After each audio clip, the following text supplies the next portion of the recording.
Hi students, welcome to the class. Today we are going to discuss about a new topic. So let's proceed. এই লেকচাৰটোত আমি স্থিতিবিদ্যুৎ, বৈদ্যুতিক আধান আৰু বৈদ্যুতিক আধানবোৰৰ ধৰ্মবোৰৰ বিষয়ে আলোচনা কৰিম। ওকে, so সেইকাৰণে আমি পোনপ্ৰথমে স্থিতিবিদ্যুৎনো কি সেই বিষয়ে জানিব লাগিব। স্থিতিবিদ্যুৎ মানে কি? What is electrostatics? স্থিতিবিদ্যুৎ কি? স্থিৰ অৱস্থাত থকা আধানৰ কাৰণে সৃষ্টি হোৱা বৈদ্যুতিক প্ৰভাৱৰ বিষয়ে কৰা অধ্যয়নৰ ক্ষেত্ৰখনক স্থিতিবিদ্যুৎ বোলা হয়। ওকে, স্থিৰ অৱস্থাত থকা আধান মানে চাৰ্জবোৰ কি হ'ব লাগিব? ৰেষ্টত থাকিব লাগিব, এট ৰেষ্ট, মানে স্থিৰ অৱস্থাত থাকিব লাগিব। আৰু সেই স্থিৰ অৱস্থাত থকা আধানৰ কাৰণে সৃষ্টি হোৱা বৈদ্যুতিক প্ৰভাৱৰ বিষয়ে আলোচনা কৰা বা অধ্যয়ন কৰা ক্ষেত্ৰখনক কি বোলা হয়? ইলেক্ট্ৰষ্টেটিক্স বোলা হয়, মানে স্থিতিবিদ্যুৎ বোলা হয়। ওকে, আৰু এই স্থিতিবিদ্যুৎ ক্ষেত্ৰখনত মেইনলি আমি কি পঢ়ো? স্থিতি অৱস্থাত থকা চাৰ্জৰ লগত জড়িত, মানে বৈদ্যুতিক আধানৰ লগত জড়িত বৈদ্যুতিক বল, বৈদ্যুতিক ক্ষেত্ৰ আৰু বৈদ্যুতিক বিভৱৰ বিষয়ে পঢ়া হয়। ওকে, বা পঢ়ো এই ক্ষেত্ৰখনত আমি। ওকে, আৰু ইয়াতে মই এটা শব্দ ব্যৱহাৰ কৰিছো, চাৰ্জ, ইলেক্ট্ৰিক চাৰ্জ, বৈদ্যুতিক আধান। তো বৈদ্যুতিক আধান মানে কি? What is electric charge? What do you mean by electric charge?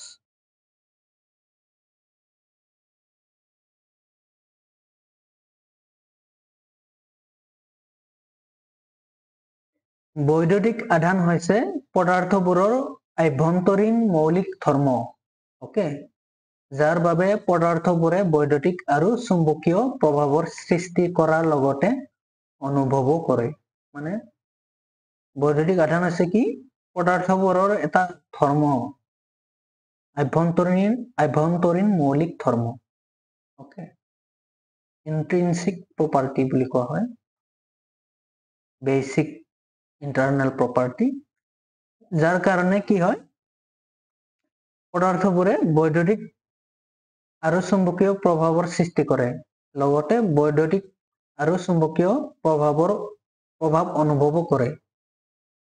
মানে বেলেগ আধানবোৰে সৃষ্টি কৰা বৈদ্যুতিক প্ৰভাৱ আৰু চুম্বকীয় প্ৰভাৱবোৰ অন্য এটা আধানে অনুভৱ কৰে, লগতে নিজেও তেনেকুৱা প্ৰভাৱৰ সৃষ্টি কৰে। ওকে, আধান দুই প্ৰকাৰৰ আছে। ওকে, আধান দুই প্ৰকাৰৰ আছে। এটা হৈছে কি?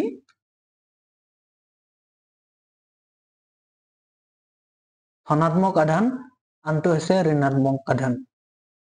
Okay, like charges repel each other and unlike charges attract each other.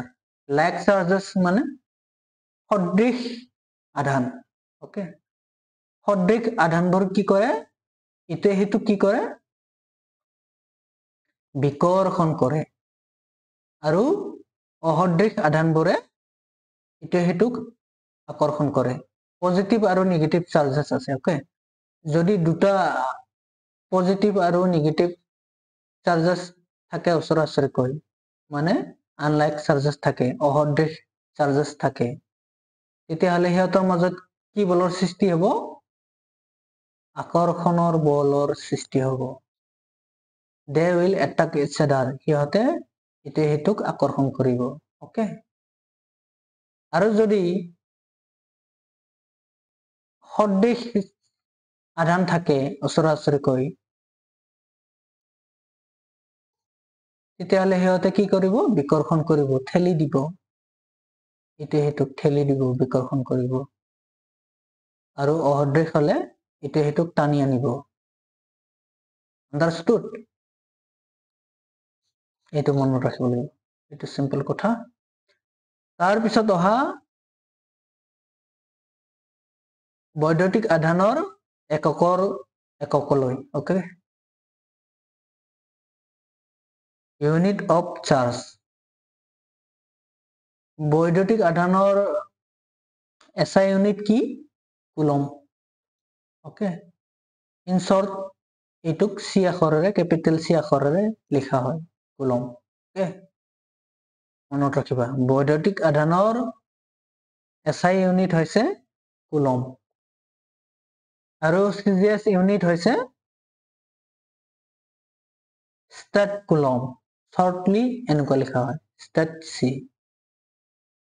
এইটোৰ এই CGS এককৰ আধানক আন এটা নামেৰেও নামকৰণ কৰা হয় সেইটো হৈছে ইলেক্ট্ৰষ্টেটিক ইউনিট শৰ্টলি এইটোক লিখা হয় ESU ওকে মনত ৰাখিবা next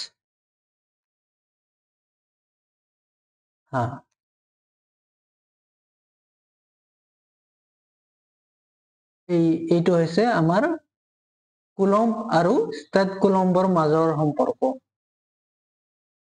1 coulomb is approximately equal to 2.998 into 10 to the power 9 state coulomb okay approximately 3 into 10 to the power 9 state coulomb okay আৰু হেইটোকে যদি আমি উল্টা কৰি দিও 1/3 into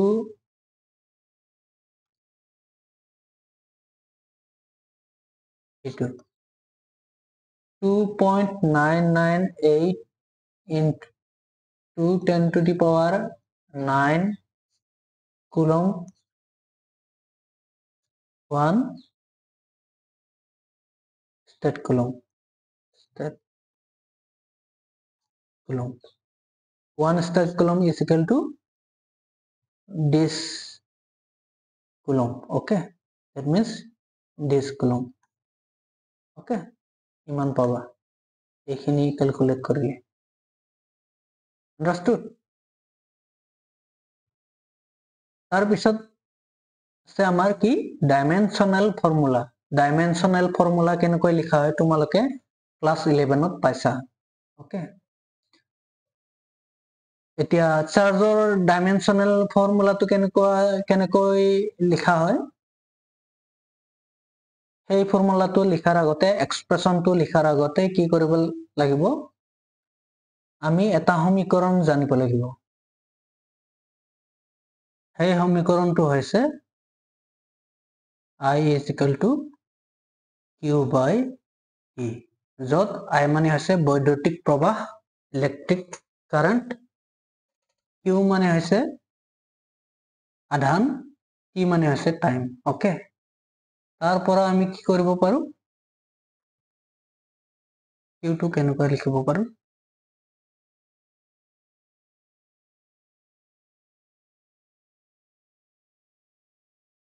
IT ওকে এইটো জনাৰ পিছত আমি এতিয়া ডাইমেনশনাল ফৰ্মুলাটো লিখিব পাৰো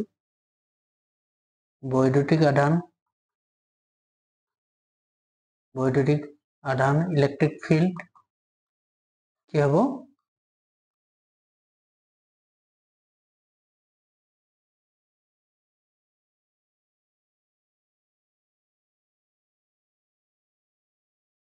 এবাৰ বাৰু এইটো মই দেখুৱাই দিছো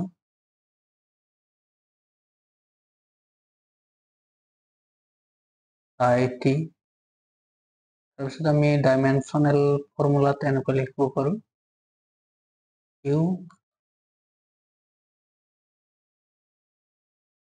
E right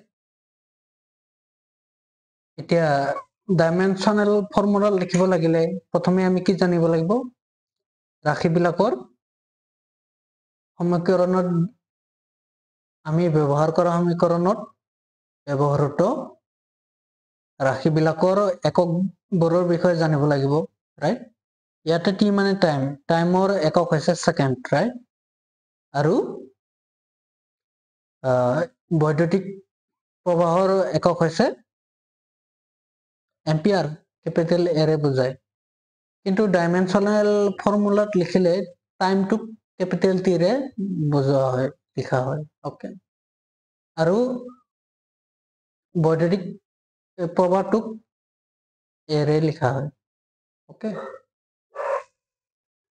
আন্ডাৰষ্টুড? এ টি এনেকুৱা। এইটো হৈছে এম্পিয়াৰৰ কাৰণে, ইলেক্ট্ৰিক কাৰেণ্টৰ কাৰণে, আৰু এইটো হৈছে টাইমৰ কাৰণে, টিটো হৈছে টাইমৰ কাৰণে, অ'কে? এনেকৈ লিখা হয়, লিখিব পাৰি এই বৈদ্যুতিক আধানৰ ডাইমেনশ্যনেল ফৰ্মুলাটোক, okay? Next, properties of charge, বৈদ্যুতিক আধানৰ ধৰ্মসমূহ। বৈদ্যুতিক আধানৰ ধৰ্মসমূহ, অ'কে? প্ৰথমটোত কি লিখিছো? Charge is A scalar quantity and charges can be added or subtracted algebraically. Okay. Charge is a scalar quantity. Charge বিলাক কি হয়? Charge to কি হয়? Scalar ৰাশি হয়, okay? Vector ৰাশি নহয়, okay? মানে চাৰ্জত কি থাকে? কি নাই? চাৰ্জৰ লগত দিশ জড়িত নাই, okay? তাৰ লগতে চাৰ্জ বিলাকক কি কৰিব পাৰি? যিকোনো বডি এটাত থকা চাৰ্জ বিলাকক algebraically add কৰিব পাৰি, নাইবা subtracted কৰিব পাৰি, subtract কৰিব পাৰি, okay? Just নাম্বাৰ বিলাক যেনেকৈ এড কৰি দিয়া তোমালোকে, okay?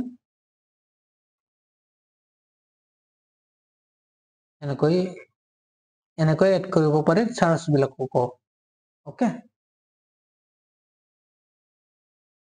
Suppose এটা সিস্টেমত যদি আমাৰ 5টা পজিটিভ চাৰ্জ থাকে আৰু 3টা যদি নেগেটিভ চাৰ্জ থাকে, গতিকে সেই বডিটোত থকা টোটেল চাৰ্জটো কি হ'ব? টোটেল চাৰ্জটো যদি আমাৰ কেপিটেল কি হয়, তেতিয়াহ'লে কি হ'ব?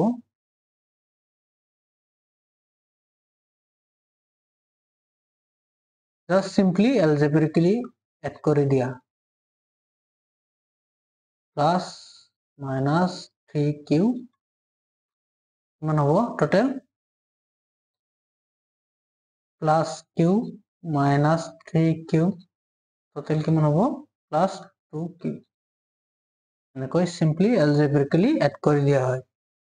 নাম্বাৰ বিলাক যেনেকৈ এড কৰা, সাবট্ৰেক্ট কৰা, তেনেকৈ কৰা হয়, okay? Next, charges have mass. Charge cannot exist without mass, although mass can exist without charge, okay? Charge বিলাকৰ কি থাকে? মাছ থাকে। মাছ অবিহনে চাৰ্জ বিলাকৰ অস্তিত্ব নাই, okay? চাৰ্জ বিলাকৰ মাছ থাকিবই লাগিব, কিন্তু মাছ চাৰ্জৰ অবিহনে থাকিব পাৰে মাছ, মানে চাৰ্জৰ অবিহনে মাছৰ অস্তিত্ব আছে, কিন্তু মাছ অবিহনে চাৰ্জৰ অস্তিত্ব নাই। ফৰ এক্সাম্পল, যিকোনো পদাৰ্থৰ এটা এটম লোৱা, এটমত কি থাকে? এটা নিউক্লিয়াছ থাকে, আৰু সেই নিউক্লিয়াছত কি থাকে? Proton, positively charge, right? Neutron থাকে, প্ৰটন আৰু নিউট্ৰন থাকে। তাৰ চাৰিওফালে কি হয়? ইলেক্ট্ৰনবোৰ ঘূৰি থাকে, like this, right?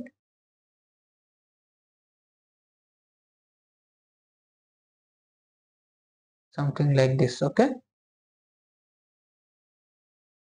এতিয়া এই ইলেক্ট্রন আর প্রোটন কি হয় চার্জ থকা আধান কণা হয় রাইট পার্টিকেল হয় কিন্তু নিউট্রনটো কি হয় নিউট্রেল তাত চার্জ নাই চার্জ নথকা কণা হয় পার্টিকেল হয় রাইট কিন্তু তিনিওটাৰ কি আছে মাস আছে ৰাইট এতিয়া যদি প্ৰোটন আৰ নিউট্ৰনৰ মাস নাথাকিল হয় এই প্ৰোটন আৰ নিউট্ৰন কেটা এক্সিস্টে নহল হয় সিহঁতৰ অস্তিত্ব নাথাকিল হয় আন্ডাৰস্টুড কিন্তু নিউট্ৰনটো চোৱা নিউট্ৰনটো কি হয় মানে কি কৈছো মই যদি প্ৰোটন আৰ নিউট্ৰনৰ মাস নাথাকিল হয় তাত থকা আধানটো নাথাকিল হয় এইটো কৈছো কিন্তু এতিয়া চোৱা নিউট্রনত কি আছে মাস আছে রাইট কিন্তু আধান নাই মানে আধান নহলেও মাসটো এক্সিস্ট হয় ওকে কিন্তু যদি মাসটোৱে নাথাকে তেতিয়াহলে আধানো নাথাকে মানে আধান বোৰ কি হয় আধান চাৰ্জেস cannot exist without mass মানে মাস অবিহনে আধানবোৰৰ অস্তিত্ব নাথাকে ওকে কিন্তু চাৰ্জ অবিহনে মাসৰ অস্তিত্ব থাকে ফৰ এক্সাম্পল নিউট্ৰনৰ যিটো মাস আছে সেইটো চাৰ্জ অবিহনেও তাৰ অস্তিত্ব আছে ৰাইট আন্ডাৰস্টুড এইটো কথাকে কোৱা হৈছে ইয়াত okay next charge is conserved charge can neither be created nor be destroyed okay charge বিলাক কি সৃষ্টিও কৰিব নোৱাৰে চাৰ্জ বিলাকক আৰু চাৰ্জ বিলাকক ডেষ্ট্ৰয় কৰিব নোৱাৰি মানে ধ্বংস কৰিব নোৱাৰি সৃষ্টিও কৰিব নোৱাৰি আৰু ডেষ্ট্ৰয়ও কৰিব নোৱাৰি ধ্বংসও কৰিব নোৱাৰি সেইকাৰণে চাৰ্জ বিলাকক কি বুলি কোৱা হয় সংৰক্ষিত বুলি কোৱা হয় কনজাৰ্ভ বুলি কোৱা হয় okay next invariance of charge অপৰিবৰ্তনশীলতা চাৰ্জৰ অপরিবর্তনশীলতা okay the numerical value of a charge is independent of velocity or motion of it মানে চার্জটো ৰেষ্টতে থাকে নে মানে এটা কণা বা বস্তু এইটো ৰেষ্টতে থাকে নে মুভিং কৰিয়ে থাকে তাৰ ওপৰত চাৰ্জৰ এই বস্তুটোত থকা চাৰ্জ বিলাকৰ ভ্যালুটো নিৰ্ভৰ নকৰে মানে এটা বস্তু যদি ৰেষ্টত থাকে প্ৰথমে সাপোজ যদি ৰেষ্টত আছে প্ৰথম বস্তুটো সেই একেটাই বস্তু ৰেষ্ট ওকে প্ৰথমে যদি ৰেষ্টত আছে আৰু ৰেষ্টত থাকোতে যদি তাত Q1 পৰিমাণৰ চাৰ্জ থাকে আৰু মুভিং কৰিলে যদি আমি সেই একেটাই বস্তু যদি মুভিং কৰি থাকে with velocity or acceleration যদি মুভিং কৰি থাকে তেতিয়া যদি তাত চাৰ্জ জৰ পৰিমাণটো আমি Q2 ধৰো ৰেষ্টত থাকোতে যদি Q1 ধৰো তেতিয়াহলে কি হ'ব দুয়োটাৰে ভ্যালু একে হ'ব মানে মুভিং কৰিলেও ৰেষ্টত থাকিলেও তাৰ ভ্যালুটো সদায় সমানে থাকিব মানে বস্তুটোৰ মোচনৰ লগত বস্তুটো থকা আধানৰ পৰিমাণটোৰ ভ্যালুটো মানে কি নহয় জড়িত নহয় মানে মোচনৰ ওপৰত আধানৰ পৰিমাণটো নিৰ্ভৰ নকৰে understood free of the motion of the body okay understood অপরিবর্তনশীল চেঞ্জ নহয় okay understood next quantization of charge আধানৰ কোৱান্টিকৰণ Okay. What do you mean by quantization of charge? আধানৰ কোৱান্টিকৰণৰ বিষয়ে জনাৰ আগতে আমি যিকোনো ভৌতিক ৰাশিৰ কোৱান্টিকৰণৰ বিষয়ে জানিব লাগিব। কোৱান্টিকৰণনো কি সেই বিষয়ে জানিব লাগিব।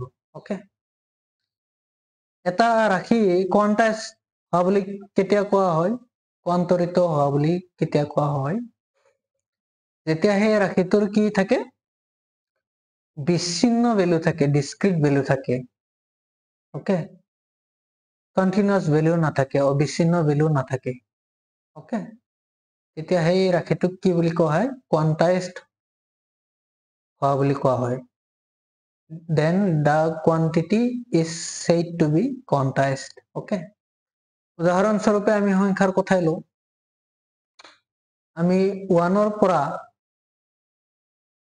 suppose 2 লৈকে আমি সংখ্যাৰ কথা ধৰিছো। ওকে, আমি দশমিকৰ পিছত দুটা সংখ্যা লৈ দুটা স্থানলৈ সংখ্যাৰ কথা ধৰিছো এনেকুৱা। ওকে, 1 পিছৰ সংখ্যাটো কি হ'ব? ইয়াতে 1.01, right? Next 1.02, 1.03 এনেকুৱা গৈ আমি কি পাম? 1.98, right?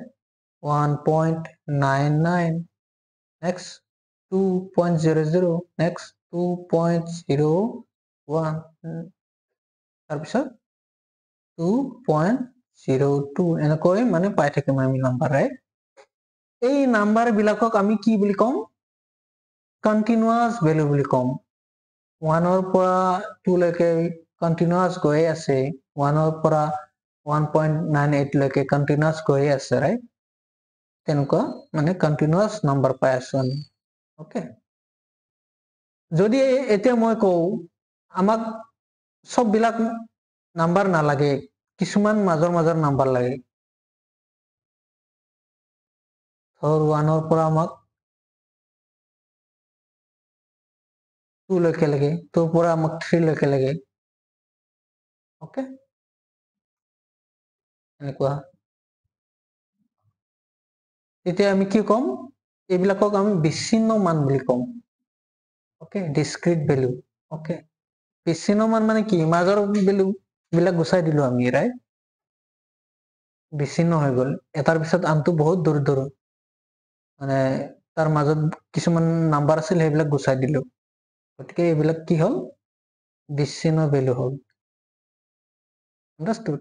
এনেকুৱা যদি বিচ্ছিন্ন মানে ভ্যালু থাকে, তেতিয়াহ'লে এনেকুৱা কোনো এটা ৰাশিৰ যদি এনেকুৱা বিচ্ছিন্ন ভ্যালু থাকে, তেতিয়াহ'লে আমি কি বুলি ক'ম? সেই ৰাশিটোক কোৱান্টাইজড হোৱা বুলি ক'ম।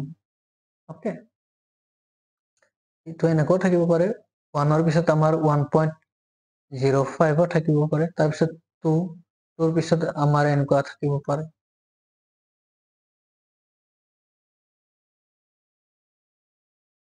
2.00, 2.50, এটা আমাৰ সাপোজ 50, ওকে, তাৰপিছত আহিব 3।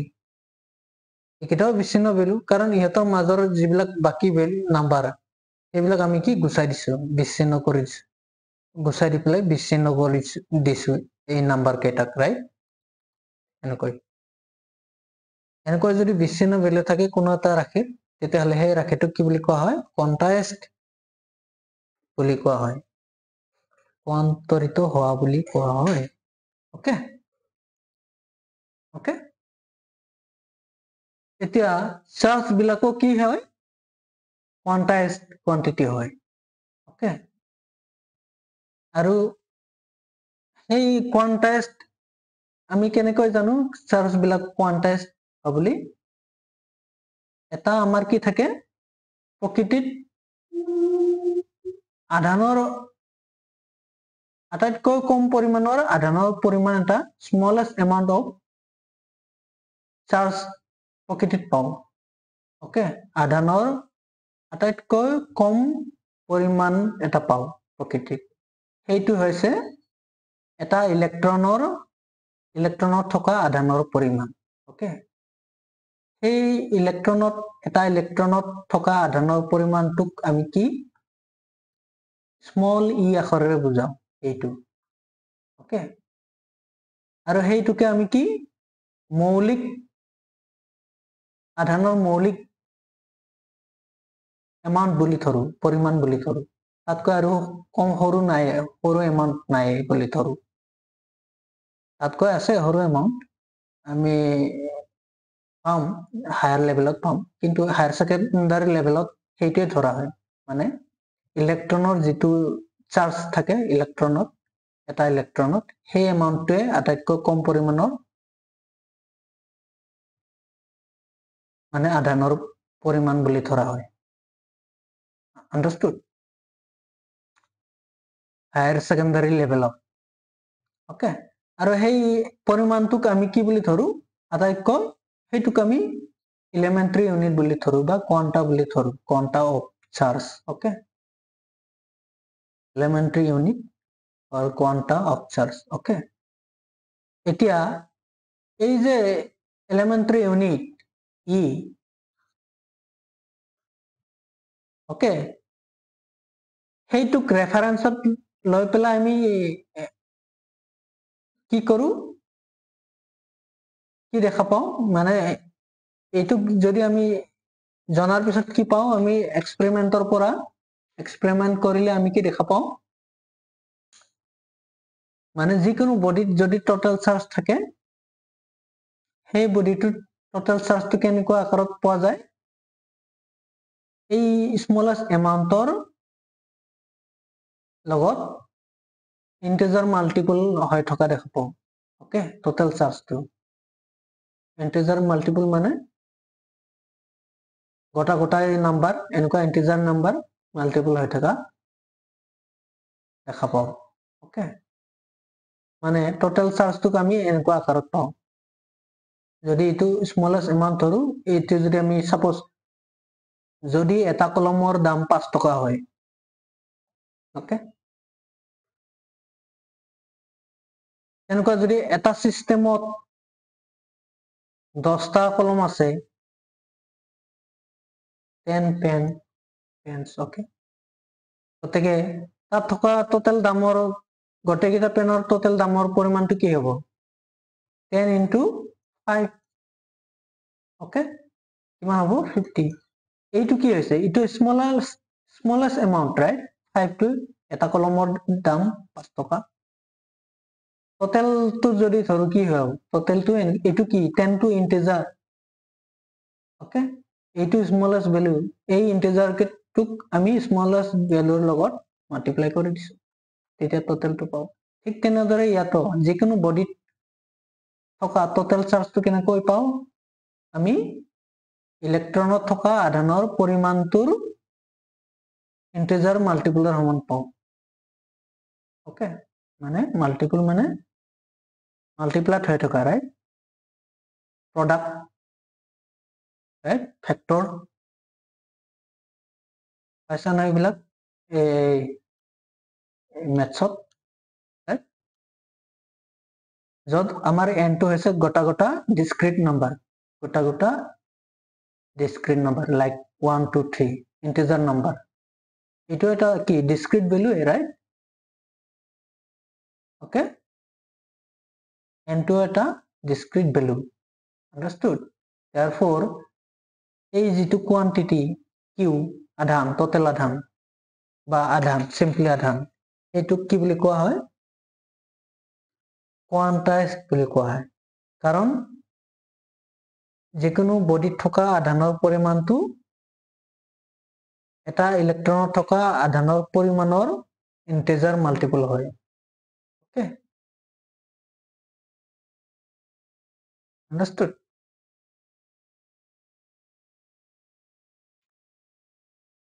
Okay, charge is also quantized. It means that the charge on any body, that means total charge on any body, okay, will be some integer multiples of the elementary unit A. Integer multiple of this A. Okay. আৰু ইয়াতে যে plus minus sine আছে সেইটো চাৰ্জটোৰ ধৰ্মৰ ওপৰত নিৰ্ভৰ কৰিব। চাৰ্জটো পজিটিভ হয় নে নেগেটিভ হয়। যদি চাৰ্জটো টোটাল চাৰ্জটোৰ পৰিমাণটো যদি পজিটিভ হয় তেতিয়াহ'লে প্লাস সাইন আহিব, যদি নেগেটিভ সাইন হয় তেতিয়াহ'লে minus sign. For example suppose এটা সিস্টেমত যদি এনেকুৱা চার্জ থাকে, ওকে, সাপোজ এইটো দা সিস্টেম, ওকে, বা বডি, তাতে যদি 5টা আমাৰ পজিটিভ চাৰ্জ থাকে, ওকে, 10টা যদি নেগেটিভ চাৰ্জ থাকে তেতিয়াহ'লে টোটাল চাৰ্জটো কিমান হ'ব?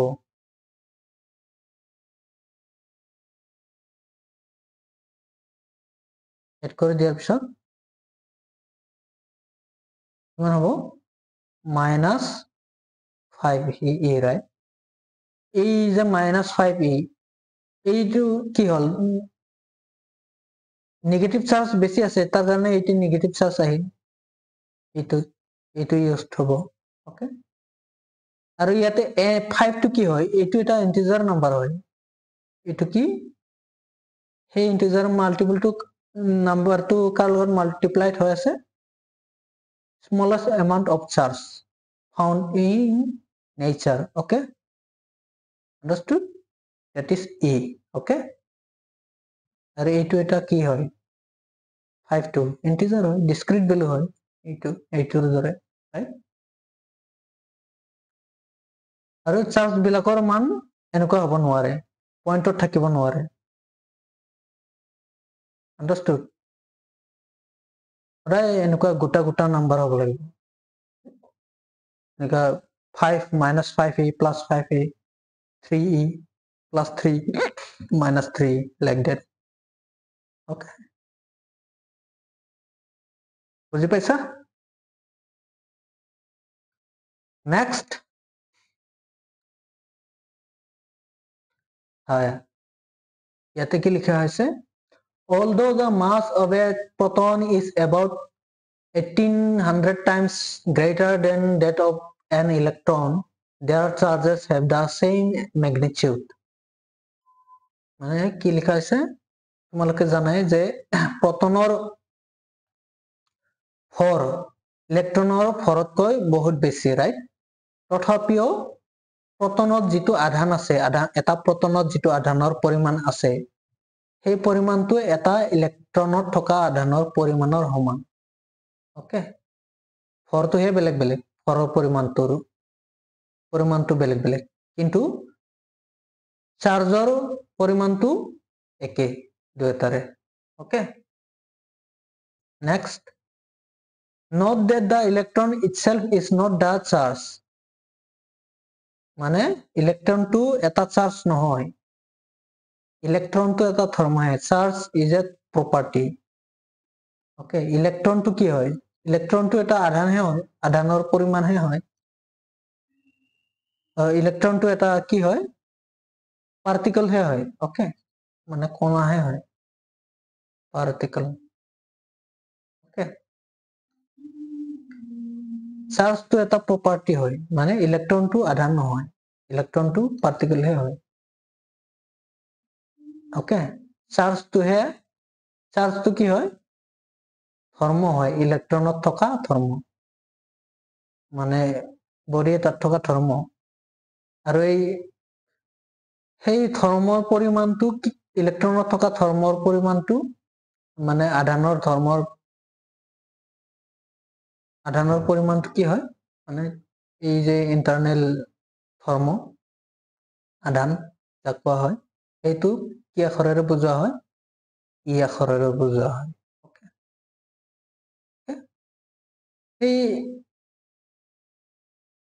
মানটো কি? ই আখৰেৰে বুজোৱা হয়, ওকে। that means এনেকুৱা, মানে ইলেক্ট্ৰনত থকা আধানটো -e, ওকে, তাৰ মানটো এইটো ই। প্ৰটনত থকাটো, প্ৰটনৰ মানটো কি হ'ব? একে হ'ব, right?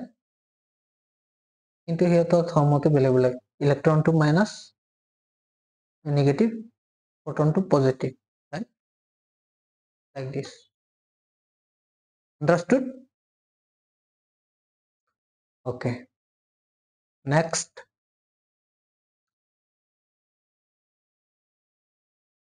Charge is transferable. When a charged body is put in contact with an uncharged body, then charges get transferred from charged body to uncharged body. Okay. মানে কি হয়, চার্জ বিলাক কি হয়, ট্রান্সফার হয়।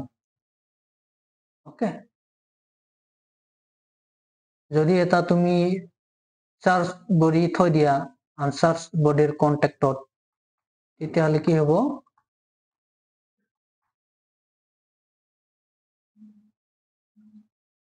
এইটো সাপোজ চার্জ বডি, এইটো uncharged body. Okay, তেতিয়াহ'লে কি হ'ব, চার্জ বডিৰ পৰা আনচাৰ্জ বডিলৈ চাৰ্জ বিলাক ট্ৰান্সফাৰ হ'ব, চাৰ্জ বিলাকৰ ট্ৰান্সফাৰ হ'ব এনেকুৱা। ওকে, কেতিয়ালৈকে হ'ব, যেতিয়ালৈকে দুয়োটা বডিতে সূক্ষ্মভাৱে আধানবোৰ বিস্তাৰিত নহয়। যেতিয়া সূক্ষ্মভাৱে দুয়োটা বডিতে কি হ'ব, আধানবোৰ বিস্তাৰিত হ'ব, তেতিয়া এই ট্ৰান্সফাৰটো নোহোৱা হৈ যাব। আন্ডাৰষ্টুড? এতিয়া চাৰ্জ আৰু আনচাৰ্জ বডি মানে কি? What do you mean by charge and uncharged body? Okay.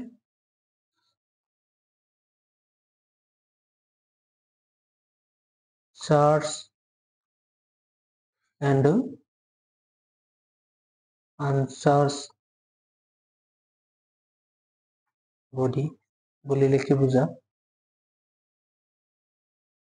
Uncharged body মানে এইটো নহয় যে তাতে চার্জার নাথাকে, চার্জ থাকে।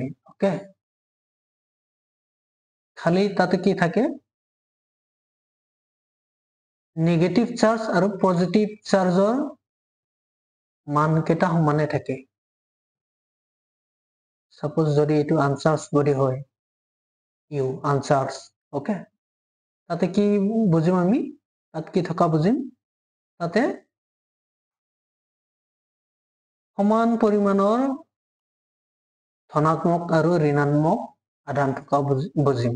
ওকে, টোটেল চাৰ্জৰ ভেলুটো কিমান হ'ব, 0 হৈ যাব, মানে তাতে আধান নথকাৰ দৰে হ'ব, মানে বডিটো আধান নথকাৰ দৰে বিহেভ কৰিব, আচৰণ কৰিব। ওকে,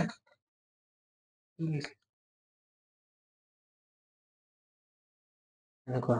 ওকে, টোটেল চাৰ্জ কিমান হ'ব, 0 হৈ যাব না, গতিকে ইয়াতে আধান নথকাৰ দৰে হ'ব, বুজি পাইছা? চাৰ্জ বডি বুলিলে তাতে যদি আমি নেগেটিভলি চাৰ্জ বডি বুলি ধৰো এটা বডি, ওকে, এইটো চাৰ্জ বডি। ওকে, সি চাৰ্জ। ওকে, ইয়াতে যদি আমি নেগেটিভলি চাৰ্জ বুলি ধৰো, তাতে কি বুজিম, তেতিয়াহ'লে তাত ঋণাত্মক আধানৰ পৰিমাণ বেছি থকা বুলি বুজিম। ওকে, এনেকুৱা। যদি ইয়াতে আমাৰ 10টা ঋণাত্মক আধান থাকে আৰু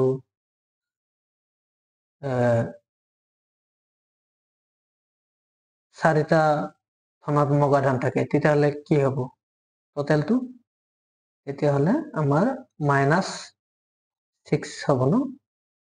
তেতিয়াহ'লে এই যে এক্সেস -6, এইটোৰ কাৰণে আমি এইটোক কি বুলি বুজিম, নেগেটিভলি চার্জ বুলি বুজিম। ওকে, যদি সমান সমান থাকিল হয়, কি হল হয়, আনচার্জ বডি হল হয়। ওকে এটা এনেকুৱা যদি পজিটিভলি চাৰ্জ বডি আৰু আনচাৰ্জ বডি কন্টেক্টত ৰখা হয় তেতিয়াহ'লে কি হয়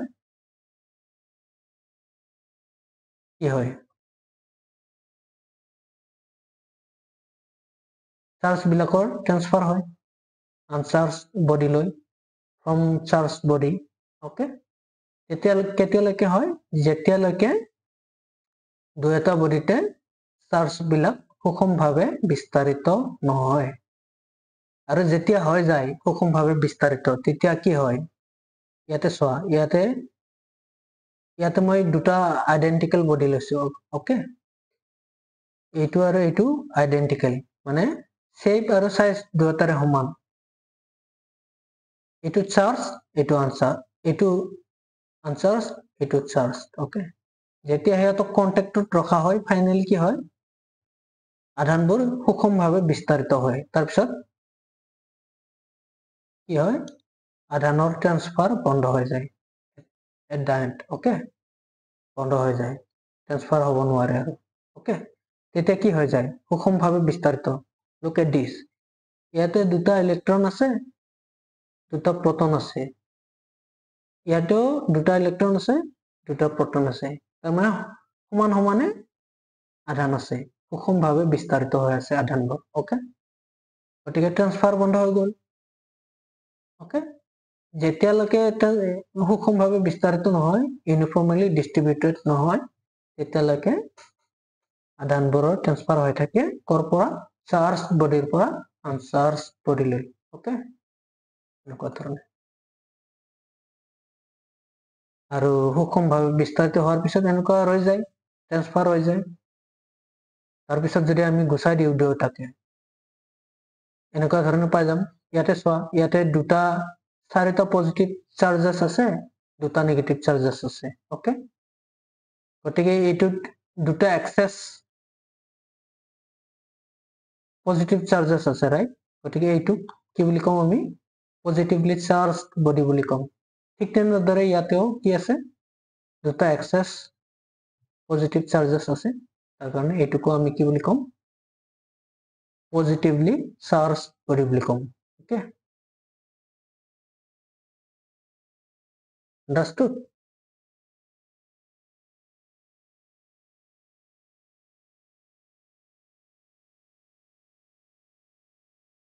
next charges reside on the outer surface of a conductor because like charges repel and try to get as far away as possible from one another and stay at the farthest distance from each other, which is the outer surface of the conductor. Okay. Conductor কি হয়?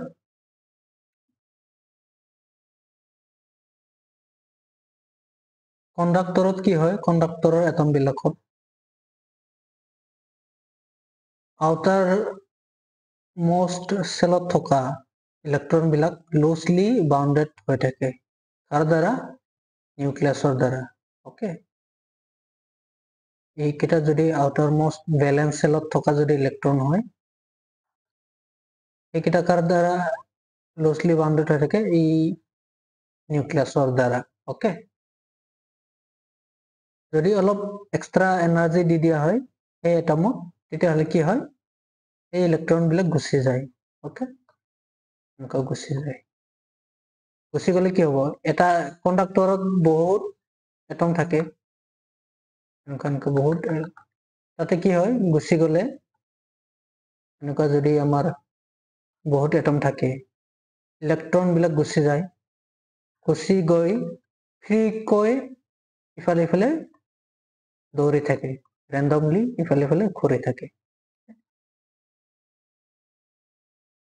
Okay এনেকৈ free হৈ পেলাই ঘূৰি থাকে এনেকুৱা ঘূৰি থাকোতে কি হ'ব বহুত ইলেক্ট্ৰন থাকিব ফ্ৰী ইলেক্ট্ৰন থাকে ওকে তেতিয়াহ'লে সিহঁতৰ মাজত কি হ'ব বা কি হয় বিকৰ্ষণ হয় okay they repel each other okay and try to get as far away as possible from one another মানে সিহঁতে বিকৰ্ষণ কৰে আৰু যিমান পাৰি সিমানে এটাৰ পৰা আনটো দূৰত থাকে ওকে দূৰত গুচি যায় ওকে আৰু কি হয় হায়েষ্ট ডিস্টেন্স সিহঁতৰ মাজত ডিস্টেন্স কেতিয়া হয় যেতিয়া সিহঁতে একদম সাৰফেসত থাকে গৈ কণ্ডাক্টৰ বিলাকৰ কণ্ডাক্টৰটোৰ ওকে এনেকুৱা গতিকে এইটো ইলেক্ট্ৰন প্ৰথমে যদি এই দুটা ইলেক্ট্ৰন এনেকুৱা ওচৰে থাকে তেতিয়াহ'লে বিকৰ্ষণ হৈ পেলাই হায়েষ্ট ডিস্টেন্সত থাকিব বিচাৰে সিহঁতৰ মাজৰ ডিস্টেন্সটো হায়েষ্ট কৰি বিচাৰে লংগেষ্ট হৈ থকাটো বিচাৰে তেতিয়াহ'লে এইটো ইফালে যাব এইটো ইফালে যাব এনেকুৱা এতিয়া কি হ'ব ডিস্টেন্সটো বেছি হৈ যাব তো ডিস্টেন্সটো সিহঁতৰ মাজৰ ডিস্টেন্সটো বেছি কৰোতে কি হৈ যায় সিহঁতে মানে সাইডত গৈ পায় আৰু সাইডত বসবাস কৰে এনেকৈ কণ্ডাক্টৰটো সাৰফেসত ওকে বহিঃপৃষ্ঠত বসবাস কৰে আউটাৰ সাৰফেস ওকে এই কথাটোকে ইয়াতে কোৱা হৈছে The charges reside on the outer surface of a conductor because like charges repel and try to get as far away as possible from one another and stay at the farthest distance from each other, which is outer surface of the conductor. Outer surface to conductor মানে কি হয় electron বিলাকৰ কাৰণে farthest distance হয় okay সিহঁতৰ মাজত বিকৰ্ষণ হয় সেইকাৰণে সিহঁতে কি কৰে ইটো সিটোৰ পৰা যিমান পাৰি সিমান দূৰত থাকিব বিচাৰে আৰু অৱশেষত আটাইতকৈ মানে বেছি ডিস্টেন্সত ইটো সিটোৰ পৰা মানে সেপাৰেট হৈ থাকে ওকে এনেকুৱা সেপাৰেট আটাইতকৈ বেছি ডিস্টেন্সত সেপাৰেট হৈ থাকিব বিচৰাৰ কাৰণে সিহঁতে ক'ত গৈ পায় কণ্ডাক্টৰৰ সাৰফেসত আউটাৰ সাৰফেসত গৈ পায় ওকে আৰু তাতে ৰিজাইড কৰে সিহঁতে ওকে বসবাস কৰে লাইক দিস ওকে আলটিমেটলি এনেকুৱা হ'ব ইলেক্ট্ৰন বিলাক গুচি যাব এনেকুৱা হ'ব যদি এইটো কণ্ডাক্টৰ বিলাক যদি এটম হয় ইলেক্ট্ৰন বিলাক কি হ'ব চাৰ্জেছ বিলাক মেইনলি কোনবিলাক চাৰ্জ মুভ কৰে ইলেক্ট্ৰন বিলাকহে মুভ কৰে গতিকে সেইবিলাকে মানে কি হ'ব আউটাৰ সাৰফেসত থাকিব প্ৰটন বিলাকতো এটমৰ ভিতৰতে থাকে সিহঁতে মুভ কৰিব নোৱাৰে আৰু ইফালে ইফালে গতিকে মেইনলি কণ্ডাক্টৰত কাৰ কথা কোনটো চাৰ্জৰ কথা কোৱা হৈছে ইলেক্ট্ৰনৰ কথা কোৱা হৈছে নেগেটিভ চাৰ্জৰ কথা কোৱা হৈছে understood next when a charged particle or simply charge is at rest okay it produces electric field in the space surrounding it but if the charged particle moves in an uniform motion then it produces both electric and magnetic fields okay and if the motion of the charged particle is accelerated or retarded then it not only produces electric field and magnetic fields but also radiates energy in the form of electromagnetic waves in the space surrounding the charge okay কি কৈ আছে ইয়াত যদি এটা particle a charged body or simply charge okay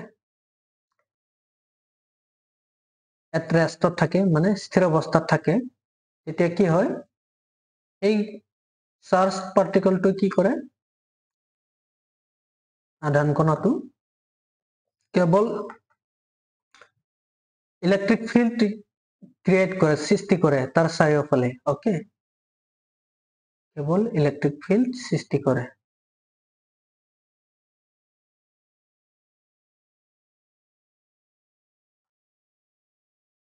okay, electric field সৃষ্টি কৰে। Electric ফিল্ডক ই আখৰেৰে নামকৰণ কৰা হয়, কেপিটেল ই। ওকে, যদি এই চাৰ্জটো মুভ কৰি থাকে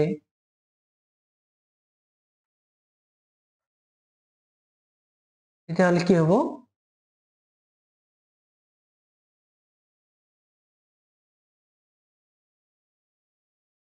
তেতিয়া কি হ'ব?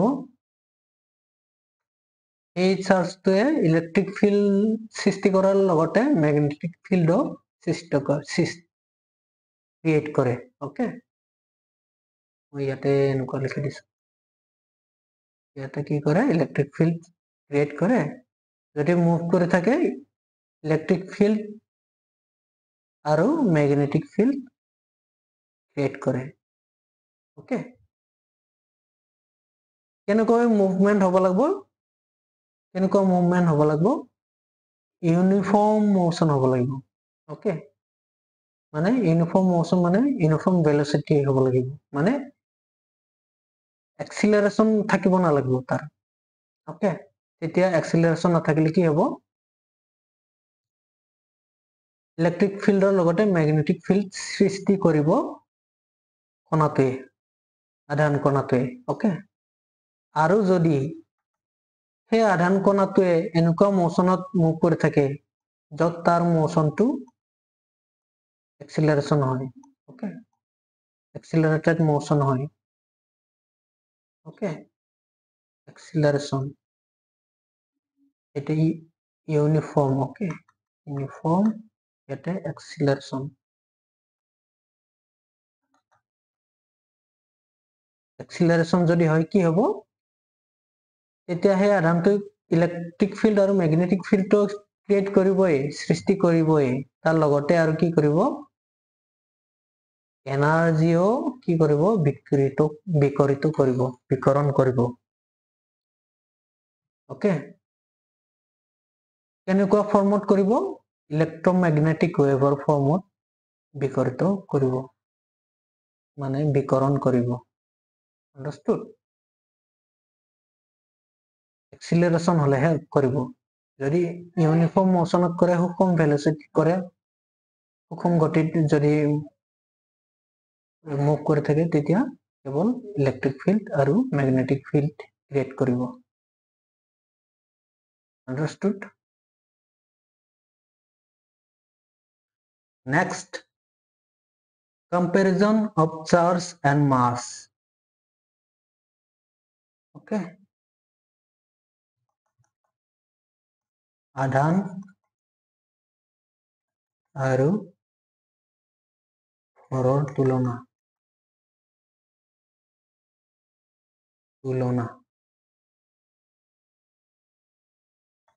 Okay, প্ৰথমতে কি লিখা আছে? Electric charge can be positive, negative or zero, while mass of a body is a positive quantity. আমি পাইছো যে total charge এটা বডিত পজিটিভো হ'ব পাৰে, নেগেটিভো হ'ব পাৰে, আৰু কেতিয়াবা কেতিয়াবা জিৰো হ'ব পাৰে। আনচাৰ্জ বডিত জিৰো পাইছিলো আমি, ৰাইট?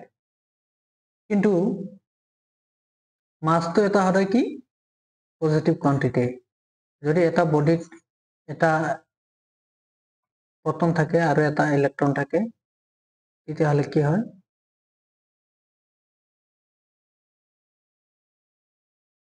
চাৰ্জটো কি হ'ব? জিৰো হৈ যাব, ৰাইট? কিন্তু ভৰটো কি হ'ব? ভৰটো সদায় এৰে হ'ব। এটা প্ৰটনৰ ভৰ কিমান? এটা প্ৰটনৰ ভৰ ইমান, ৰাইট? আৰু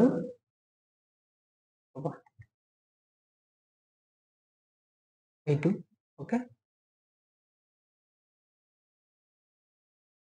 ইনটু 9 আৰু 1.672 into 10 to the power minus 27 kg এটা প্ৰটনৰ মাছ, আৰু এটা ইলেক্ট্ৰনৰ মাছ 9.11 into 10 to the power to the power minus 31 kg. Okay, into sign is there.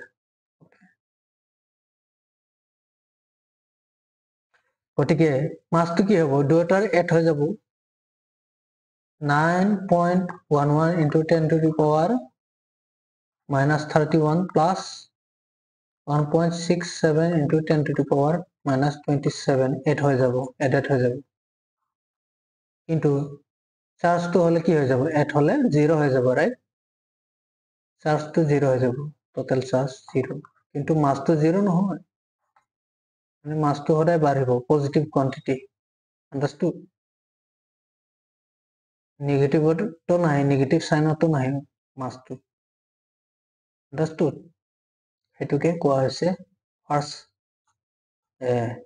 কমেন্টত next electric charge is always conserved পাইছো আমি right electric charge can neither be created nor be destroyed মানে সৃষ্টি কৰিব নোৱাৰি ভাঙিব নোৱাৰি ধ্বংস কৰিব নোৱাৰি ইলেক্ট্ৰিক চাৰ্জক ৰাইট কিন্তু মাছটোৰ কি হৈছে mass is not conserved as it can be changed into energy okay মাছটোক এনাৰ্জিলৈ কনভাৰ্ট কৰিব পাৰি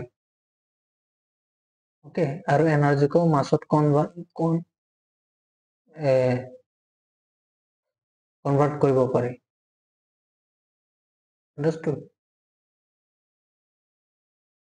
মানে মাছটো চেঞ্জ কৰিব পাৰি ইয়াৰ দৰে কিন্তু চাৰ্জক চেঞ্জ কৰিব নোৱাৰি চাৰ্জটো প্ৰথমতে যদি চাৰ্জ থাকে চাৰ্জে হৈ থাকিব চিৰদিন বা তাক ভাঙিব নোৱাৰি আৰু এক্সট্ৰা আৰু চাৰ্জ সৃষ্টি কৰিব নোৱাৰি ৰাইট কিন্তু মাছক চেঞ্জ কৰিব পাৰি এনাৰ্জিলৈ এই আৰু কেনেকৈ কিমান পৰিমাণত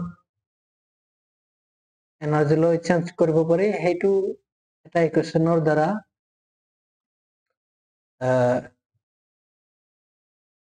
ক্যালকুলেট কৰিব পৰা যায় সেইটো হৈছে আইনষ্টাইনৰ এই সূত্ৰটো E equal to mc square য'ত E হৈছে এনাৰ্জি m হৈছে মাছ আৰু c হৈছে লাইটৰ ভেলোচিটি ওকে এই সূত্ৰৰ হিচাপত মাছক এনাৰ্জিলৈ ট্ৰান্সফাৰ কৰিব পাৰি চেঞ্জ কৰিব পাৰি I mean okay understood that means mass is not conserved okay next one charge carried by a body doesn't depend upon velocity or motion of the body eto ami paise charge tor value horai সমানে হৈ থাকে charge to motionতে থাক নাইবা ৰেষ্টতে থাকক সদায় তাৰ ভ্যালুটো কি হয় সমানে থাকে চেঞ্জ নহয় okay but mass of a body increases with its velocity কিন্তু মাস বিলাক কি হয় বাঢ়ি যায় মাসটো ভেলোচিটি যিমানে বাঢ়ে বডিটো সিমানে বডিটোৰ মাসটো বাঢ়ি যায় এইটোও পাবা আইনষ্টাইনৰ ৰিলেটিভিটিৰ পৰা ৰিলেটিভিটি স্পেশাল ৰিলেটিভিটি যেতিয়া পঢ়িবা তোমালোকে তাত পাবা এই ৰিলেশনটো মতে মাছটোৰ ভেলোচিটি যিমানে বাঢ়ি যাব বডিটোৰ ভেলোচিটি যিমানে বাঢ়ি যাব বডিটোৰ মাছও মানে বাঢ়ি যাব আন্ডাৰস্টুড কি হৈছে ভেলোচিটি m হৈছে মাছ অফ দা ভেলোচিটি ওকে মাছ হৈছে যেতিয়া বডিটো v ভেলোচিটিৰে মুভ কৰি থাকে okay mass of the body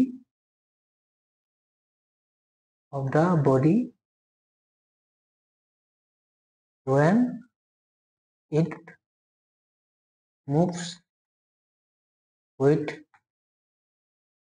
a velocity okay v understood and m naught is the rest mass of the body.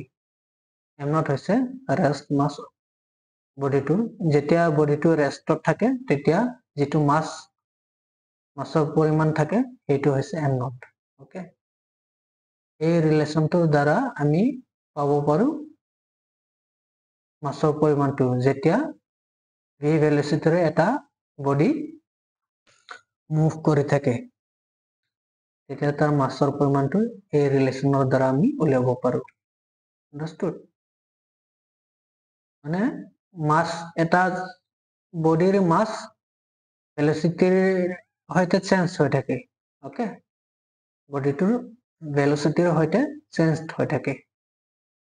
Okay, next, force between charges can be attractive, repulsive, okay, attractive or repulsive, মানে চাৰ্জৰ মাজৰ ফৰ্চটো সদায় attractive হ'ব পাৰে বা repulsive হ'ব পাৰে, বিকৰ্ষণীয় হ'ব পাৰে। কিন্তু gravitational force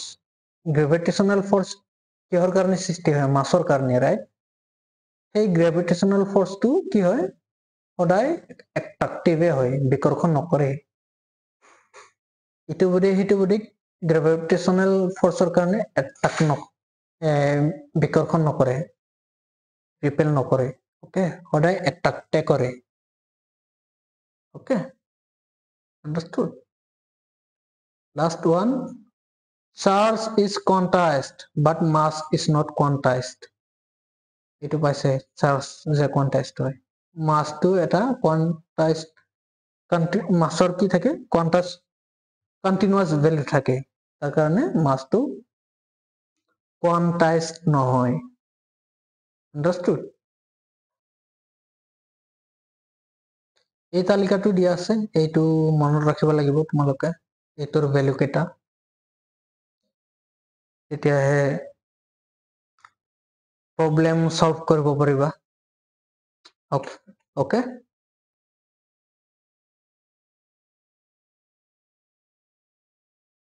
নেক্সট আমি কেইটামান কুৱেশ্যন ডিছকাছ কৰিম।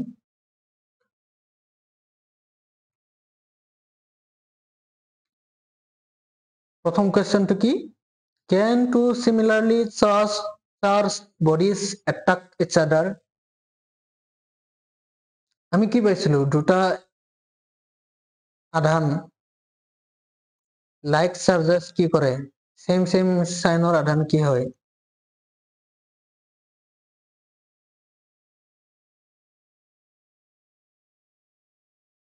ৰিপেল কৰে, ৰাইট? বিকৰ্ষণ কৰে। আৰু আনলাইক চাৰ্জ বিলাক মানে সদৃশ চাৰ্জ বিলাক এট্ৰাক্ট কৰে, টানি নিজৰ ফালে। ওকে, সো ইয়াতে কি সুধিছে? সদৃশ চাৰ্জ, দুটা সদৃশ ভাৱে চাৰ্জ বডিয়ে ইটো সিটোক এট্ৰাক্ট কৰিব পাৰে নে, আকৰ্ষণ কৰিব পাৰে নে বুলি সুধিছে। সো এনসাৰটো কি হ'ব? ট্ৰাই কৰা ক'বলে। 1 2 3 4 5 মিনিটস। কি হ'ব এনসাৰটো? এনসাৰটো হ'ব ইয়েছ। কিন্তু এই ক্ষেত্ৰত যেতিয়া তেতিয়া ইয়েছ নহয়, এইটোৰ ক্ষেত্ৰত এটা স্পেচিফিক কণ্ডিশ্যন থাকিব লাগিব। এই কণ্ডিশ্যনটো হ'ল এটা ডাঙৰ বডি হ'ব লাগিব, এটা সৰু বডি হ'ব লাগিব। Okay, charge body, two similarly charge body, suppose যদি দুইটা আমাৰ পজিটিভলি চাৰ্জ বডি হয়। Okay, positively charge body means কি? তাতে পজিটিভ চাৰ্জেছ বেছি থকা, নেগেটিভ চাৰ্জেছ কম থকা, ৰাইট? এনেকুৱা, ৰাইট? এনেকুৱা যেতিয়া দুটা সিমিলাৰলি চাৰ্জ বডি ওচৰত অনা হয় তেতিয়া কি হ'ব?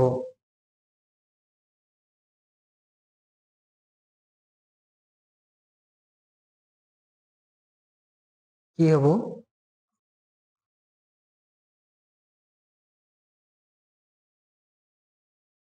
ইয়াতে তো বহুত ডাঙৰ বডিটোতো বহুত পজিটিভ চাৰ্জেছ থাকিব গতিকে সেই পজিটিভ চাৰ্জেছ বিলাকে সৰু বডিটোত থকা পজিটিভ চাৰ্জ বিলাকক এইটো ফাললৈ বিকৰ্ষণ কৰিব বিকৰ্ষণ কৰিলে ইফালে আহি যাব আৰু যিবিলাক নিগেটিভ চাৰ্জেছ থাকে সেইবিলাক ইফালে আহি যাব ওকে এতিয়া ইয়াতে থকা যিবিলাক পজিটিভ চাৰ্জেছ আছে আৰু ইয়াতে যিটো নিগেটিভ চাৰ্জেছ আছে যিবিলাক সেইবিলাকৰ মাজত কি হ'ব আকৰ্ষণ হলে এই সৰু বডিটোক টানি আনিব গতিকে অৰ্থাৎ এই ডাঙৰ বডিটোৱে সৰু বডিটোক কি কৰিব আকৰ্ষণ কৰিব understood the answer is yes special কণ্ডিশ্যনটো হ'ল এটা বডি বহুত ডাঙৰ হ'ব লাগিব আৰু এটা বডি সৰু হ'ব লাগিব বহুত সৰু হ'ব লাগিব তুলনামূলকভাৱে সৰু হ'ব লাগিব আৰু understood next one when two identical spheres with charges q1 and q2 touch each other and after that they are separated then what will be the value of the charge on each if q2 is positive and negative তার মানে দুটা case দি আছে একবার যদি q2 positive হয় আর একবার যদি q2 two negative হয় ওকে দুটা স্ফিয়ার দি আছে identical sphere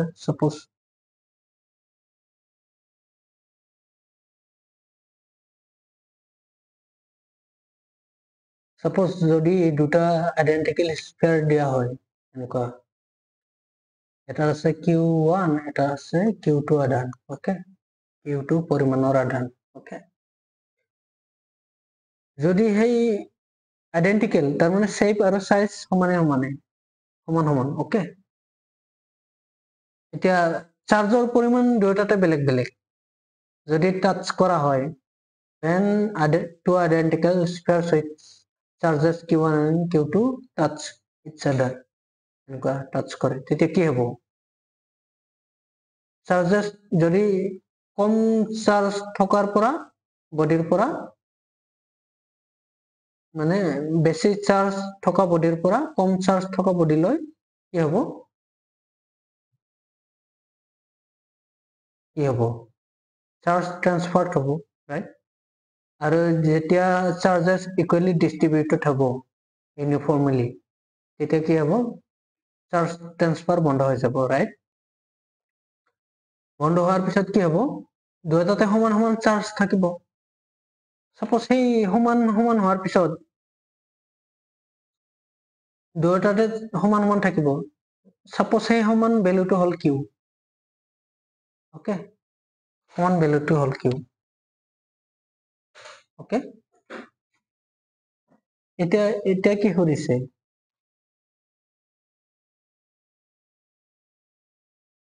and after that they are separated okay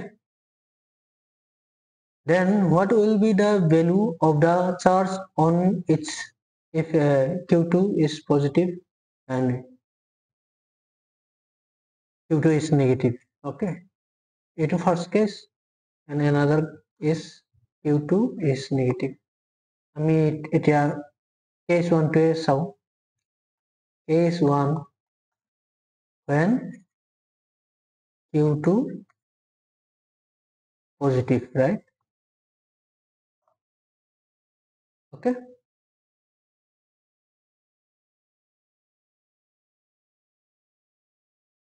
এতিয়া চোৱা q1 টো পজিটিভ নে নেগেটিভ সেইটো আমি নাজানো সেইটো আমি তেনেকৈ ৰাখিছো ওকে এতিয়া কথা হ'ল ইকুইলিব্ৰিয়াম হোৱাৰ পিছত কি হ'ব দুয়োটাৰে যদি চাৰ্জটো আমি টোটেল চাৰ্জটো কিমান হ'ব দুয়োটাৰ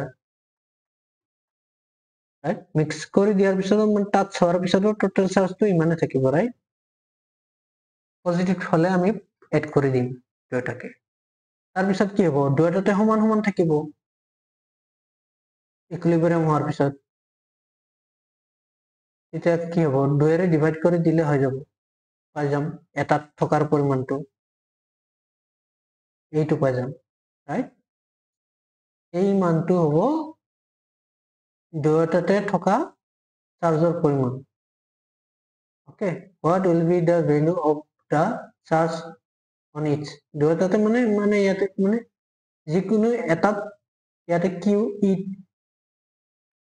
ইয়াতে কিউ থাকি যাব, এই একেটা পৰিমাণৰে ইয়াতেও কিউ থাকি যাব, কিউ পৰিমাণৰ আধাৰ থাকিব লাষ্টত। ওকে, আৰু সেই কিউৰ মানটো এইটো। Understood? Next, second case. Case 2, when Q2 is negative. Okay. এতিয়া আমি কি কৰিম, simply কেনেকৈ পাম কিউৰ ভ্যালুটো, simply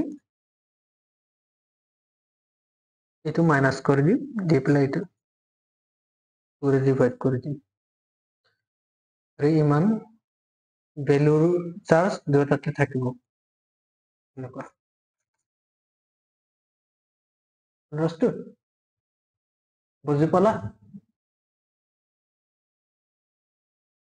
So next question to লৈ যাও।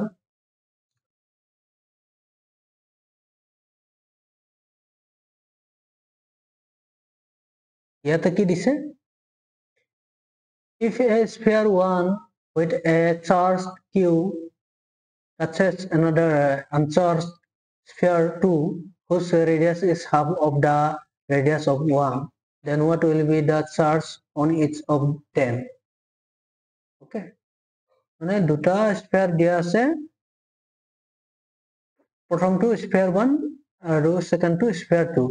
তাতে স্ফিয়াৰ 1 টো স্ফিয়াৰ 2ৰ সাইজৰ দুগুণ, তাৰমানে স্ফিয়াৰ 2ৰ সাইজ, স্ফিয়াৰ 2ৰ যেটো ৰেডিয়াস স্ফিয়াৰ 1ৰ ৰেডিয়াসৰ হাফ।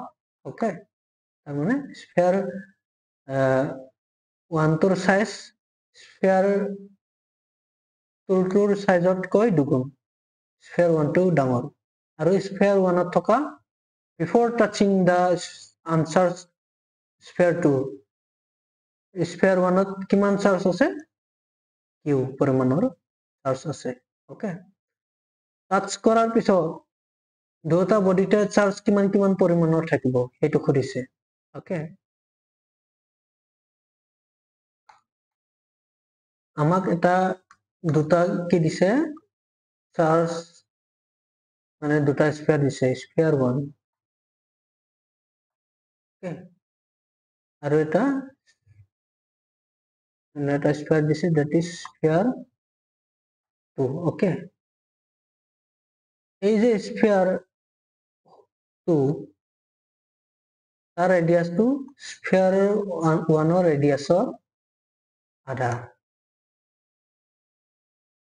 ওকে, মানে R2 is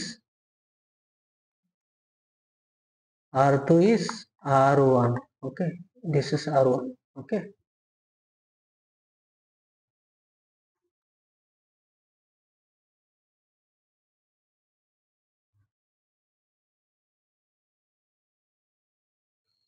মানে কি, স্ফিয়াৰ 1 টো স্ফিয়াৰ 2ৰ সাইজতকৈ, মানে স্ফিয়াৰ 1ৰ সাইজটো স্ফিয়াৰ 2ৰ সাইজৰ দুগুণ, ৰাইট। যেতিয়া টাচ কৰা হ'ব ডাঙৰ স্ফিয়াৰটো স্ফিয়াৰ 2ক স্মল স্ফিয়াৰটোক টাচ কৰিব, তাৰপিছত কি হ'ব, ডাঙৰ স্ফিয়াৰটোৰ পৰা স্ফিয়াৰ 2 লৈ কি হ'ব, চাৰ্জ ট্ৰান্সফাৰ হ'ব, ৰাইট। এট লাষ্ট কি হ'ব, ইকুইলিব্ৰিয়াম পজিশনত আহিব, মানে ইউনিফৰ্মলি ডিস্ট্ৰিবিউটেড হ'ব চাৰ্জ বিলাক। তাৰপিছত কি হ'ব, আমাক কি উলিয়াব দিছে, মানে চাৰ্জ স্ফিয়াৰ 1ত কিমান চাৰ্জ থাকিব আৰু স্ফিয়াৰ 2ত কিমান চাৰ্জ থাকিব তাৰ পৰিমাণটো উলিয়াব দিছে। ওকে, ইনিচিয়েলি ইয়াতে Q পৰিমাণৰ চাৰ্জ আছিল, ইয়াতে 0 পৰিমাণৰ চাৰ্জ আছিল। টাচ কৰাৰ পিছত ইয়াতে Q2 পৰিমাণৰ চাৰ্জ আহিব আৰু ইয়াতে Q1 পৰিমাণৰ চাৰ্জ আহিব থাকিব। ওকে, মানে দুয়োটাতে Q1 আৰু Q2 পৰিমাণৰ চাৰ্জ থাকিব। যেহেতু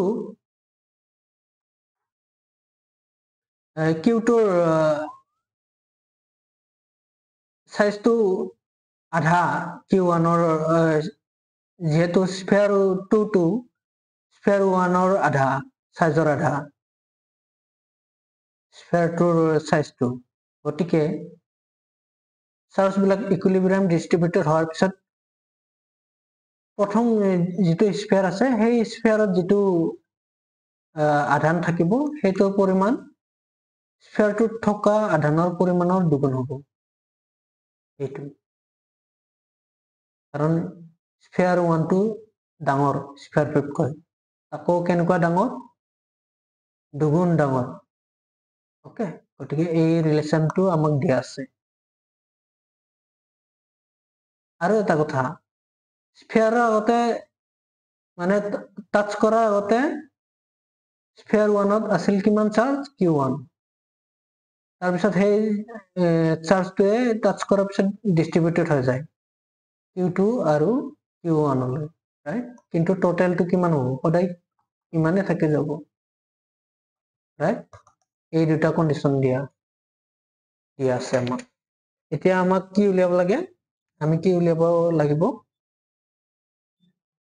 Q1 আৰু Q2ৰ ভ্যালুটো উলিয়াব লাগিব। ওকে, কেনেকৈ উলিয়াম? এই দুটা ৰিলেশ্যনৰ পৰাই উলিয়াম। Q1 and Q2 কি দিব? এই Q1ৰ মানটো ইয়াতে বহাই দিয়া,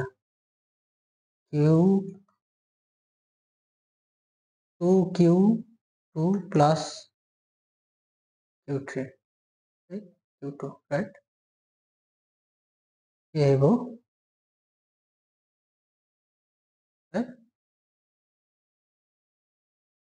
এইটো পালো আমি। এই ভ্যালুটোৱে আমাক ইয়াতে এই ভ্যালুটো ইয়াতে বহাই দিলে আমি কি পাম? Q1ৰ মান পাম। That will be Q,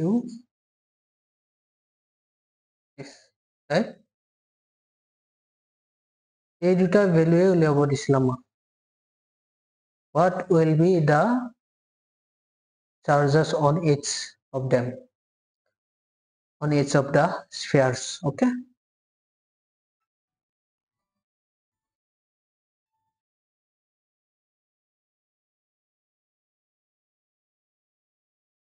Next,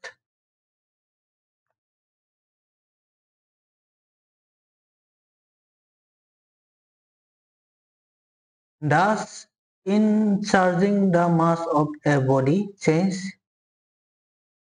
এইটো কুৱেশ্যনটো প্ৰায় দিয়ে থাকে এক্সামত, okay? Does in charging the mass of a body change?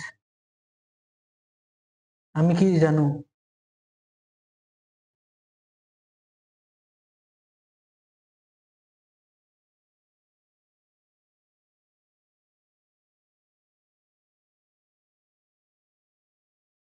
চাৰ্জৰ কি থাকে? মাছ থাকে, ৰাইট? চাৰ্জিং মানে কি? এক্সট্ৰা চাৰ্জ আনা, ৰাইট? এক্সট্ৰা চাৰ্জ আনা বডিটোলৈ। ইনিচিয়েলি যদি M থাকে, তাৰপিছত এক্সট্ৰা যদি আৰু এটা সাপোজ এটাই আনো, এটাই যদি চাৰ্জ আনি দিওঁ ইয়াতে, কি হ'ব? ইয়াৰ যদি চাৰ্জ 1 হয়, তেতিয়াহ'লে ইয়াৰ টোটেল চাৰ্জ কিমান হৈ যাব এই বডিটোৰ? M ইনিচিয়েলি যদি M থাকে, তাৰপিছত M1 মাছ থকা যদি চাৰ্জ অনা হয়, টোটেল মাছটো টোটেল, ওকে? ফাইনেল মাছটো কি হ'ব? মাছৰ পৰিমাণ বেছি হৈ যাব, ৰাইট? M plus M1 হৈ যাব, right? Total mass, okay? Total mass capital M is equal to small m plus small m1 হৈ যাব। এইটো বডিটোৰ মাছ আছিল আৰু এইটো চাৰ্জৰ মাছ understood thus in charging the mass of a body change মানে এটা বডিৰ মাছ এটা চাৰ্জিং কৰিলে এটা বডিৰ মাছ চেঞ্জ হয় না নহয় এইটো কৰিছে চেঞ্জ হয় না বুলি সুধিছে okay yes does answer is does okay মানে চেঞ্জ হয়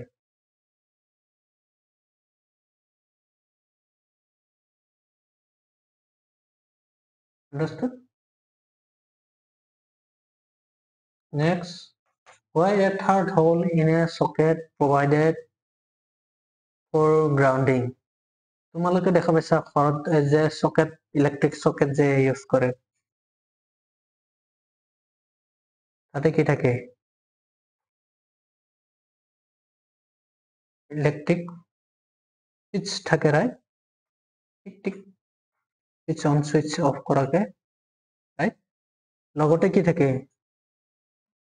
সকেটো থাকে এনেকুৱা ৰাইট এনেকুৱা আহে ক'ৰ পৰা আহে পাৱাৰ বিলাকৰ পৰা আহে না এনেকুৱা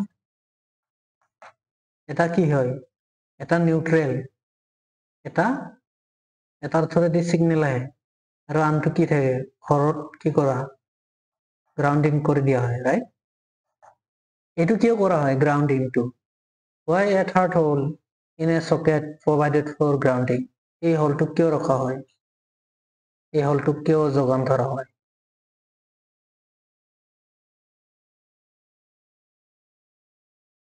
জানোনে মানে কেতিয়াবা কি হয় এই ইলেক্ট্ৰিকেল বস্তুবিলাকত এনেকুৱা সিগনেল আহোতে এইবিলাকতে মানে কি আধান জমা হৈ যায় ইলেক্ট্ৰিকেল এপ্লায়েন্স বিলাকত সঁজুলিবিলাকত ওকে আধান মেইনলি ইলেক্ট্ৰনে মুভ কৰে গতিকে ইলেক্ট্ৰনে জমা হ'ব যদি এনেকুৱা বহুত ইলেক্ট্ৰন জমা হৈ থাকে তেতিয়া যদি তুমি চুই দিয়া তেতিয়াহ'লে কি হ'ব তুমি শক হৈ যাবা ওকে শক কৰি দিব শক হৈ যাবা তুমি ওকে আন্ডাৰস্টুড তুমি যাতে শক নোহোৱা তাৰ কাৰণে কি কৰে এই থাৰ্ড হলটো গ্ৰাউন্ডিংৰ লগত গ্ৰাউন্ডিং কৰা ৱায়াৰটোৰ লগত লগাই দিয়ে যাতে ইয়াতে জমা হৈ থকা চাৰ্জ বিলাক সেই তাৰেৰে কি হৈ যায় এই হলটোৰ থ্ৰুদি কি হৈ যায় আৰ্থত যায় তাৰপিছত কি হ'ব গ্ৰাউন্ডিং কৰাৰ পিছত কি হ'ব এই চাৰ্জ বিলাক নোহোৱা হৈ যাব নোহোৱা হলে কি হ'ব তুমি যদি টাচ কৰি দিয়া তেতিয়াহ'লে তুমি শক্ট হৈ নাযাবা সেইকাৰণে সেই হলটো ৰখা হয় আন্ডাৰস্টুড ওকে আছে বুজি পাইছা ওকে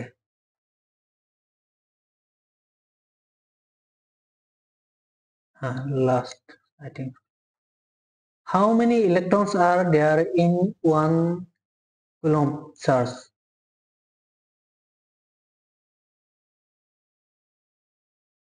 এই কুৱেশ্যনটো এক্সামত বহুত দি থাকে okay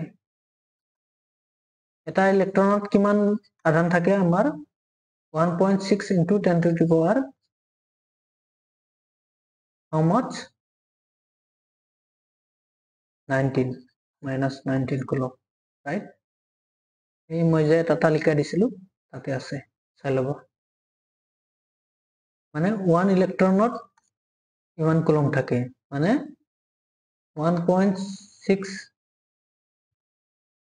into 10 to the power minus 19 কুলম্বত 1 electron থাকে ওকে ইমানতহে ইমান ইলেক্ট্ৰন থাকে যদিও 1 কুলম্বত ইলেক্ট্ৰনৰ সংখ্যাৰ কথা কওঁ তেতিয়াহ'লে কিমানটা ইলেক্ট্ৰন থাকিব how many electrons are there in 1 coulomb charge কি হ'ব তুমি simply এইটো কি কৰা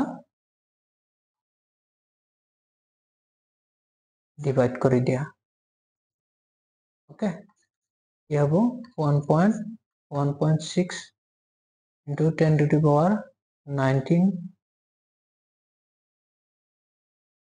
ইলেক্ট্ৰন এটোৰ ভ্যালুটো কিবা ওলাব তাৰ পিছত ক্যালকুলেট কৰি দিলে হ'ব ওকে এটোৰ ভ্যালুটো আই থিংক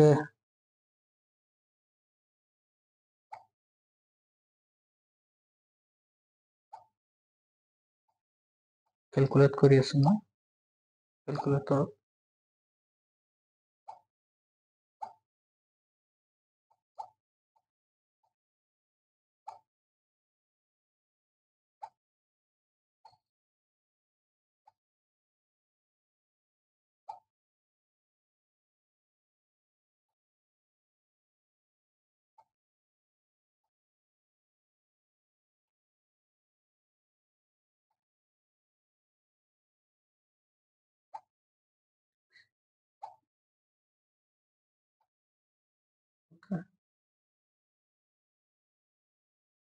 এইটো হ'ব তোমাৰ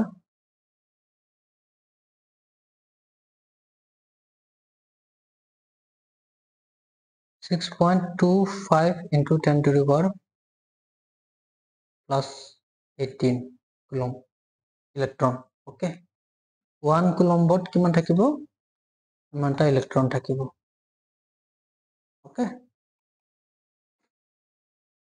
এইটো কোৱেশ্চনটো প্ৰায় দিয়ে থাকে গতিকে এইটো তোমালোকে চাবা ইজি এইটোৰ হলনি বেলেগো দিব পাৰে কিন্তু এইটো যদি সলভ কৰিব পাৰা তোমালোকে সিমিলাৰ কোৱেশ্চন সলভ কৰিব পাৰিবা ওকে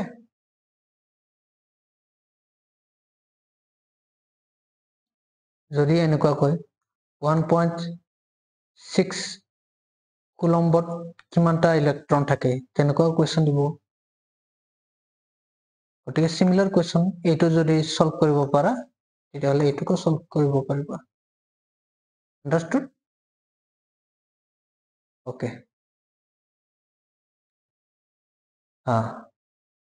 নেক্সট টাইম আমি এইটো শিকিম পয়েন্ট চাৰ্জ আৰু টেষ্ট চাৰ্জৰ বিষয়ে শিকিম ওকে সো আজিলৈ ইমানতে সামৰিছো see you in the next lecture bye